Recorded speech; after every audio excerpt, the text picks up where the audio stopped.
Bonjour à tous et bienvenue dans cette nouvelle vidéo de Murders Explained dans laquelle nous allons rester en France pour une fois avec moi et j'avais envie de revenir avec vous sur une histoire de disparition très inquiétante, très actuelle également, qui ne cesse de faire parler d'elle et qui a énormément de rebondissements à son actif. Vous l'avez vu au titre et vous savez de qui nous allons parler, donc je vais tout simplement vous laisser vous asseoir confortablement, vous dire de prendre quelque chose à boire et ou à manger, de ne pas oublier de liker cette vidéo, de la commenter à la fin de celle-ci et de vous abonner juste en dessous. Au moment où je vous parle, nous arrivons aux 34 000 abonnés. Si nous les passons ce soir lorsque vous verrez cette vidéo, je vous en remercie grandement et Elliot aussi. Tout ceci étant dit, je vous laisse là et je vais lancer le générique. On se retrouve juste après.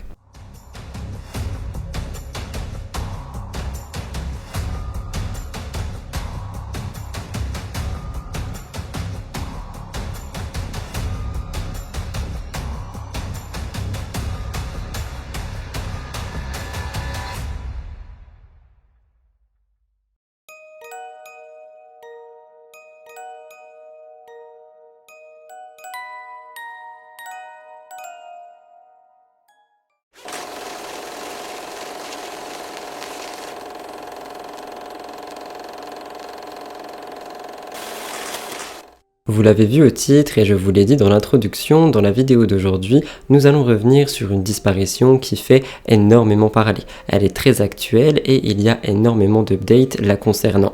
Vous avez été nombreux et nombreuses à nous la réclamer sur Instagram, sur Twitter et aussi dans les commentaires de nos vidéos YouTube. C'est la raison pour laquelle j'ai décidé d'écrire un petit script par rapport à cette vidéo et d'essayer de mettre un peu de lumière dessus et de tout remettre dans l'ordre. Je me doute et je pense que la vidéo va être plus courte que d'habitude, mais on apprécie aussi répondre à vos demandes, c'est à ça que sert notre chaîne, et on apprécie aussi également mettre en lumière des disparitions et pas forcément qu'à l'étranger, des disparitions qui sont aussi françaises, mais au fur et à mesure d'écrire ce script, je me suis rendu compte qu'il y avait peut-être eu un dénouement à cette histoire, et c'est ce dont on va également parler aujourd'hui. Comme vous l'avez vu dans le titre, on va parler de la triste et mystérieuse affaire de Elena Cluyou, et je pense que celle-ci ne sera pas encore terminée au moment où je vais poster ma vidéo. Donc s'il y a des updates à rajouter en voix off ou en commentaire épinglé, je le ferai, mais n'hésitez pas à nous suivre sur les réseaux sociaux si jamais vous voulez avoir plus d'updates par rapport à cette histoire. C'était donc ça pour la petite présentation,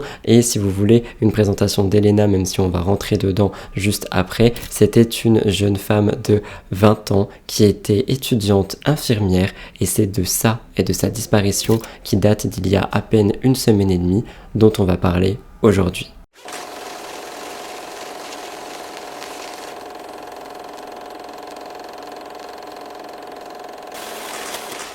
Pour vous situer un peu, comme je viens de vous le dire, Elena Cluyou était une étudiante infirmière qui vivait dans la région de Brest. Vous remarquez que je parle au passé, c'est parce qu'il y a eu plusieurs choses qui se sont produites après mon script et j'ai dû tourner mon script au passé. Pour vous citer le média France Info TV, depuis le dimanche 29 janvier 2023, Elena n'a plus donné de signe, ni à sa famille, ni à ses amis. C'était une étudiante de 20 ans qui avait décidé de sortir ce soir-là comme bon nombre d'étudiants, et elle s'était rendue dans une discothèque qui se trouve au port de Plaisance de Brest, et la dernière fois où du moins sa famille a entendu parler d'elle, il était 5h20 du matin. Donc on était le 29 à 5h20 du matin, c'est pour ça que beaucoup de gens disent qu'elle a disparu le 28 au soir, parce que c'était dans la nuit. Une enquête a été ouverte et elle a été confiée à la police judiciaire de Brest, qui a même lancé un appel à témoins, et vous allez voir par la suite plusieurs appels à témoins. Elena Cluyou n'a donc donné aucun signe de vie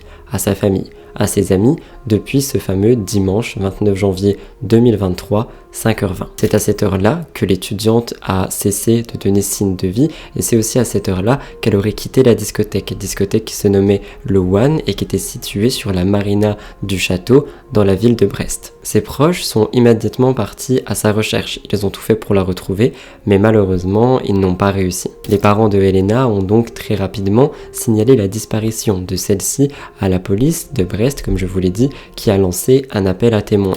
Pour vous la décrire avant d'aller plus loin, et je cite France TV Info, Elena mesure 1m65, les cheveux châtains, les yeux marron vert. Elle est de corpulence mince et possède un tatouage. Le jour où elle a disparu, elle portait une jupe de cuir noir, un haut kaki et un très long manteau noir. Ses amis qui étaient inquiets ont utilisé les médias sociaux afin de pouvoir donner de la lumière à cette disparition, essayer de pouvoir lancer leur propre appel à témoins. Ils ont donc posté beaucoup de messages sur les réseaux sociaux, comme celui que je vais vous lire qu'on a pu retrouver sur Twitter.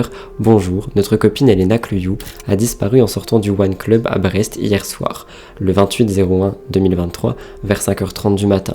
C'est pour ça que je vous dis qu'il y a beaucoup de gens aussi qui buggaient sur la date, c'est parce que pour certaines personnes c'était le 28 au soir vu que c'était 5h30 du matin, mais 20 pour le détail, et du coup c'était plus le 29 pour la date factuelle. Nous n'avons aucune nouvelle d'elle depuis. Si vous avez toute information, n'hésitez pas à me contacter en message privé. Ce message, rejoint par des dizaines et des dizaines d'autres sur les réseaux sociaux, permettait de mettre de la lumière sur cette affaire. Un peu plus tard, dans la journée du dimanche 29 janvier 2023, ce sont des pompiers plongeurs qui ont commencé à chercher Elena dans l'eau au bord du port de Plaisance qui était très proche de cette boîte de nuit, le One. Malheureusement, ils n'ont rien trouvé, mais on aura des vidéos de caméras surveillance qui vont être analysées au même moment et qui ont été analysées pendant une semaine pour essayer de dégager des informations. Et c'est d'ailleurs avec ces caméras de surveillance qu'on en apprendra un peu plus sur cette affaire.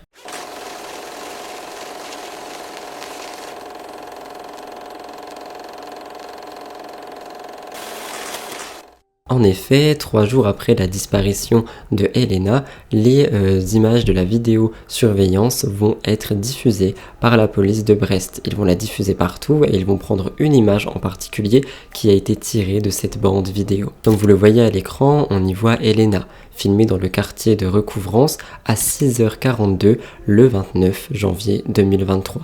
On rappelle que ces dernières nouvelles qu'elle a données à sa famille étaient à 5h30 du matin, soit 1 heure auparavant. Et personne n'avait de nouvelles d'elle. Pourtant, comme nous le voyons sur cette image de vidéosurveillance, Elena a bel et bien été vue 1 heure après. Donc on peut se demander qu'est-ce qui s'est passé. Est-ce que quelque chose s'est passé durant cette heure-ci? Pourquoi est-ce qu'à 6h42, elle était en train de marcher? Heureusement, on va avoir les réponses à ces questions. Sur cette image que je vous remontre à l'écran, on voit qu'elle est en train de marcher, seule, vêtue du fameux long manteau noir qui a été décrit un peu plus tôt, et c'est suite à cette image qu'on aura un nouvel appel à témoins. Ce nouvel appel à témoins était là de manière à avoir plus d'informations sur le sujet, mais malheureusement, ça n'aura pas servi à grand chose. Par contre, concernant cette image, le procureur de la République, lui, va nous donner un peu plus d'informations. Et on apprendra que cette image a été prise lorsque Elena était en train de rentrer chez elle. Parce qu'en effet, pour le détail, elle habite chez sa grand-mère et cette maison est située sur la route vers laquelle elle se dirigeait via cette vidéosurveillance, comme on peut le voir. D'autres photos de la soirée ont été partagées un peu plus tard, mais elles n'ont pas du tout aidé au moment de l'affaire parce qu'on n'avait aucune information supplémentaire. On y voyait juste Elena s'amuser, comme vous pouvez le voir à l'écran. Par contre, sur les réseaux sociaux, il y a eu beaucoup de mouvements. Il y a eu beaucoup de mobilisation et il y a beaucoup d'habitants de Brest, il me semble que ça s'appelle des Brestois, qui ont diffusé beaucoup de messages qui appelaient à une battue. Donc une battue, c'est aller rechercher dans des endroits, aux alentours, voir si on pouvait y trouver quelque chose. Et c'est vraiment un mouvement ultra solidaire que j'avais envie de souligner et qui est permis aujourd'hui grâce aux réseaux sociaux. Donc on pointe beaucoup du doigt les réseaux sociaux pour énormément de choses, mais pour ce genre d'affaires, je trouve qu'il y a toujours un élan de solidarité qui est vraiment à souligner. Mais pour le coup, c'est la famille d'Elena elle-même qui va demander à ce que cette battue n'ait pas lieu. On pouvait lire « Je comprends le besoin des gens de vouloir aider, et c'est extrêmement délicat de leur dire de ne rien faire. Cette disparition touche beaucoup de monde. Ce que je peux leur dire, c'est de se rapprocher des enquêteurs avant de faire quelque chose. Eux pourront apprécier la pertinence de l'action et pourront encadrer une battue si besoin.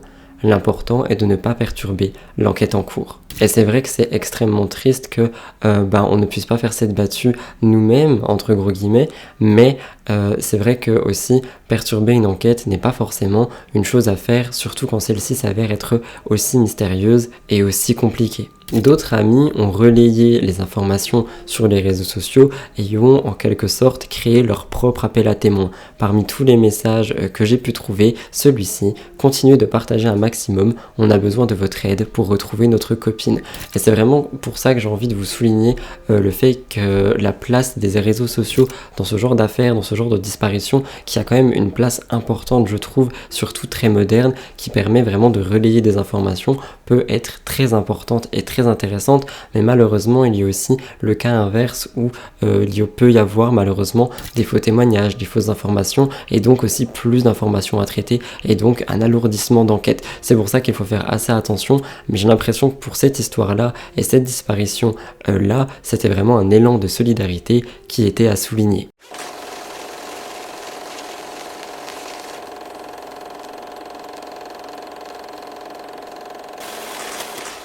Le 5 février 2023, un update a eu lieu. Et je ne l'ai pas dit, mais pour le détail, Elena devait fêter son anniversaire le 1er février. Mais bref, le 5 février 2023, un update a eu lieu et on a pris ça grâce au procureur de la République de Brest. Et en fait, il y a eu l'identification d'un suspect qui a été confirmé. Son prénom est Sylvain. J'ai aussi trouvé son nom de famille, mais je vais pas vous le dire pour ne pas entacher tous les proches et toute la famille de celui-ci. Mais pour vous le décrire, il s'agit d'un homme de 36 ans qui travaille dans la restauration et qui présentait un casier judiciaire totalement vierge. C'était un trentenaire qui a été identifié par les enquêteurs grâce au témoignage de 2 personnes, le frère de celui-ci et sa sœur, qui se sont présentés au commissariat de Brest le vendredi soir et ensuite à la gendarmerie de Crozon au samedi matin. Crozon est une presqu'île en Bretagne, c'est pour ça qu'on l'appelle la presqu'île de Crozon, et c'est un endroit qui compte à peu près 7000 et 7500 habitants, c'est vraiment assez petit. Ces 2 personnes sont arrivées de Tours le vendredi soir pour venir aider le suspect de 36 ans qui venait de tenter de mettre fin à ses jours. Donc les 2 personnes étaient au courant, son frère et sa sœur, et sont venus afin d'essayer d'empêcher ça et afin de les aider. Quand ils sont arrivés au domicile, ils ont découvert le fameux suspect en train d'agoniser. Finalement, ce Sylvain dira aux 2 témoins qu'il a commis une bêtise, un accident. Et quand son frère va lui demander de quoi il parle, il va dire « Tu n'as qu'à voir ce dont on parle à Brest depuis 5 jours ». Finalement, ce Sylvain a été hospitalisé d'urgence à Brest le vendredi soir. Les enquêteurs de la police, quand ils sont rentrés dans la chambre, ils sont venus à son chevet le samedi et ils l'ont découvert avec un sac plastique sur la tête. Et oui, il avait tenté une 2e fois de mettre fin à ses jours. Suite à ça, cet homme de 36 ans s'est retrouvé en réanimation avec un pronostic vital qui a été engagé.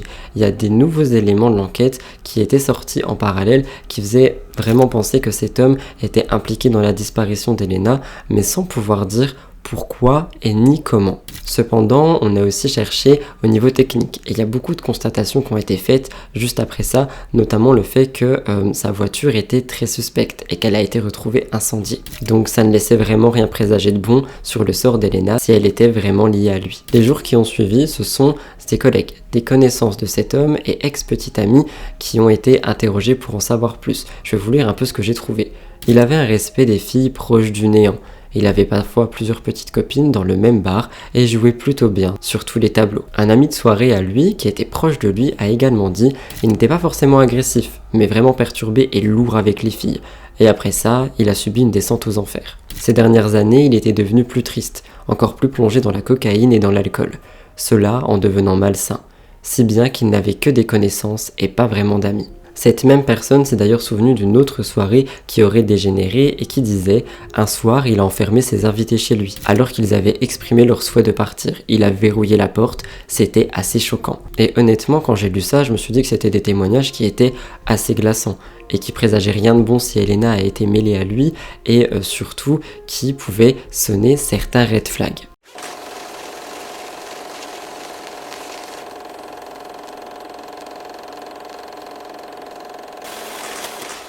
En parallèle du suspect, les recherches ont continué et après une dizaine de jours de recherche, l'enquête sur la disparition d'Elena s'est vraiment accélérée le 9 février 2023 en fin d'après-midi à Crozon. Des agriculteurs ont vu arriver énormément de patrouilles de police, des véhicules, vraiment beaucoup. Les enquêteurs ont fouillé tous les bois. Pourquoi? Parce que le téléphone de Sylvain aurait borné à 2 reprises à Rosnoen, et j'espère bien le prononcer. À côté de ça, on a aussi appris que les policiers avaient d'autres éléments et d'autres informations qui permettaient de venir enquêter ici, mais je n'ai pas pu trouver quoi. Tout au long de cette journée du 9 février, il y a beaucoup de recherches qui se sont concentrées sur des lieux isolés, sur des bois, des lieux qui sont à l'écart des habitations et surtout qui sont assez difficiles et compliqués à explorer. En fin de matinée, il y a des habitants qui ont vraiment été choqués de la présence de la police parce qu'ils ne voyaient jamais ça. Beaucoup de témoins ont dit, on les a vus se rassembler sur la place de l'église, se concerter et puis repartir, à plusieurs reprises. Un autre homme a dit, je viens ici presque tous les jours me promener, je n'ai jamais vu ça. Mais franchement, ça m'étonnerait qu'on la retrouve ici, c'est très difficile d'accès. Et c'est vrai que c'est quelque chose qui est beaucoup revenu durant cette enquête, c'est que s'il y avait une trace d'Elena dans la zone où il recherchait, ça aurait été très difficile de la retrouver parce que c'était comme chercher, c'est quoi l'expression, une aiguille dans une botte de foin, c'est vraiment très compliqué. Comme vous l'avez vu sur les images, c'est une zone très boisée et très difficile d'exploration. Pourtant, un corps a été retrouvé. En effet, après toute une journée de recherche, un corps calciné a été retrouvé le jeudi 9 février au soir par les enquêteurs. Cette dépouille et ce corps devraient être celui d'Elena Cluyou. Le cadavre a été retrouvé à Argol, c'est à l'entrée de la presqu'île de Crozon, dans une forêt. Au moment où je vous parle, une autopsie va être réalisée pour vérifier et confirmer l'identité de la victime. C'est ce qu'a précisé le procureur de la République de Brest. Mais si vous voulez mon avis, vu comme les indices et comme l'enquête a été menée jusqu'ici, je pense qu'il n'y a pas beaucoup de doutes à avoir. Et au moment où je vous parle, je ne sais pas ce qu'il en est, je ne sais pas si ce corps a été identifié de manière concrète, mais tous les soupçons se disent que oui, il s'agit du corps d'Elena. À côté de ça, on apprendra d'après une source très proche du suspect, Sylvain, que celui-ci serait également décédé dans la journée du 9 février. Il était dans le coma en fait à cause de ces 2 tentatives de suicide et malheureusement, il aurait trouvé la mort également. On n'a pas plus d'informations à ce sujet. Est-ce qu'il a retenté de se suicider et a-t-il réussi? Est-ce qu'il ne s'est tout simplement pas réveillé de son coma? On ne sait pas. Tout ce que j'ai trouvé en farfouillant le net, c'est que il était dans le coma et qu'une source proche a annoncé son décès la même journée durant laquelle le corps calciné a été retrouvé. Au moment où je vous parle, on ne sait pas avec certitude si ce corps appartient bel et bien à Elena Cluyou, mais tout ce qu'on sait, c'est que toutes les pistes ont mené jusqu'ici et que si ce n'est pas le sien, on se demande vraiment à qui appartient ce corps.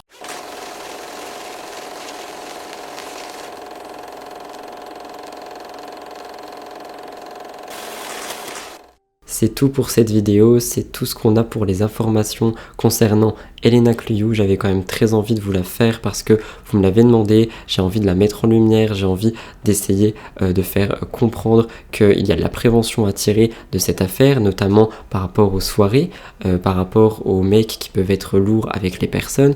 On avait le comportement de quelqu'un qui était assez dérangeant d'après les témoignages qui ont été tirés, je peux pas faire son portrait, je ne le connais pas, mais d'après les témoignages qu'on a eu, on avait quelqu'un qui a été capable d'enfermer des gens en soirée pour ne pas qu'ils partent, qui était lourd avec les filles, qui jouait sur plusieurs tableaux, donc je pense que rien que lui était à surveiller en soirée. À côté de ça, du côté d'Elena, j'ai envie de dire que malheureusement, c'est un cas qui peut arriver à beaucoup de femmes, beaucoup de jeunes femmes. Rentrée de soirée, on ne sait pas sur qui on peut tomber, et c'est très malheureux, mais je vais devoir refaire un message de prévention ici, demandant à ne pas laisser les jeunes femmes seules en soirée. Quand vous rentrez, pensez à vous faire accompagner, à vous faire raccompagner par un taxi par exemple, par vos amis, appeler quelqu'un, rester au téléphone, je ne sais pas, mais je me dis encore une fois que pour cette disparition, Elena n'y est pour rien. C'était simplement une jeune étudiante qui a vécu une soirée qu'elle avait envie de vivre juste avant son anniversaire, elle avait l'avenir devant elle, elle était étudiante, elle est super jeune, elle avait à peine 20 ans et cette mort n'est absolument pas méritée si le corps qui a été retrouvé lui correspond, même si moi je vous avoue que je le pense sincèrement. À côté de ça, même si le corps ne lui correspond pas, elle reste disparue. Et dans ce cas-là, ça revient au même et il faut vraiment faire attention. Et je je trouve ça extrêmement dommage qu'on doive encore dire ça, et qu'on doive encore dire raccompagner les filles en soirée patati patata, histoire de être sûr d'avoir une certaine sécurité. Le comportement du suspect Sylvain était assez flagrant, même si on doit rappeler qu'à ce moment on ne sait pas avec certitude, enfin du moins en tant que lecteur ou en tant que créateur de contenu True Crime, on n'a aucun élément factuel disant que oui, c'est lui qui est responsable de la potentielle mort d'Elena, mais tout laisse à penser que c'est le cas. Et on avait vraiment une personnalité assez, j'ai envie de dire, étrange, et surtout quelqu'un qui avait l'air d'avoir ce genre de comportement de manière quotidienne, c'est-à-dire d'être lourd, d'être oppressant, de faire peur. Et malheureusement, je pense que si on l'avait juste surveillé de plus près, on aurait pu empêcher cette disparition, voire cette mort. C'est tout pour cette vidéo et je vous laisserai me dire ce que vous en pensez dans les commentaires. S'il y a plus d'informations au moment de la sortir,